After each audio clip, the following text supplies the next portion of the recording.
Hey church family, it's me, Pastor Dan. And today is Ash Wednesday, the first day in our season of Lent. Christians all around the world observe this day, and there is a traditional practice where we take ash and put it on our foreheads as a way to remember who we are and who we have faith in. The traditional words in this practice is to say, "From dust we have come, and to dust we will return." It's an acknowledgement of the frailty of life, the fragility of life, and the importance of putting faith in Jesus, especially during difficult times. And friends, let's face it, this has been a difficult season for all of us. Over the past 2 years, we have endured a global pandemic. As a nation, we have become more aware of the social and racial injustices which have long existed in our country. We have many reasons to lament and grieve.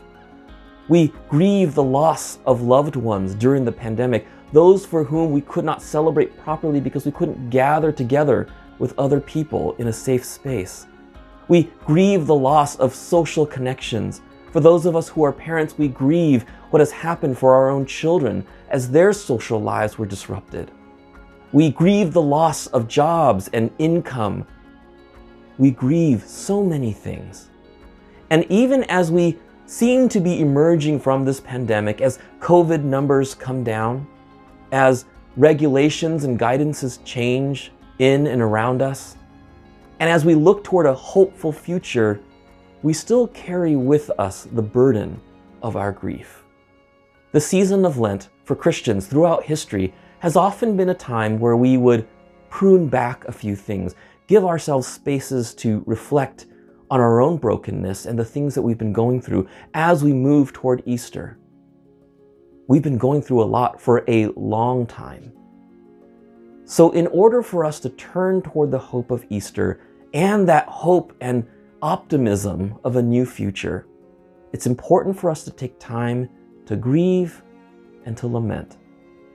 So over the next several weeks, as we move toward Easter, as a church, we're going to be in a message series called From the Ashes.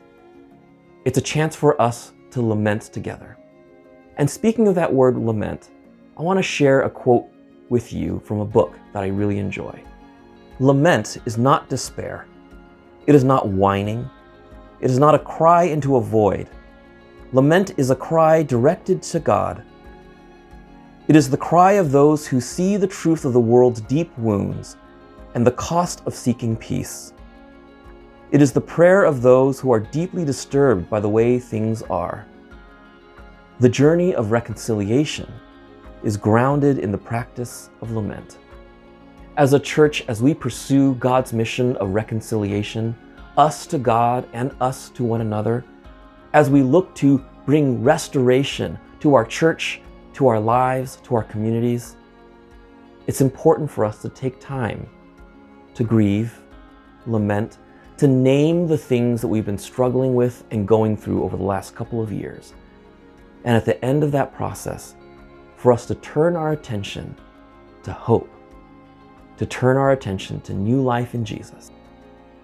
Newsong, Los Angeles, here on Ash Wednesday, I encourage you to join me in taking some time to pray, to reflect, to prepare ourselves to name the things that we are grieving, even as we look toward the hope that we have in Jesus. Let's do this together.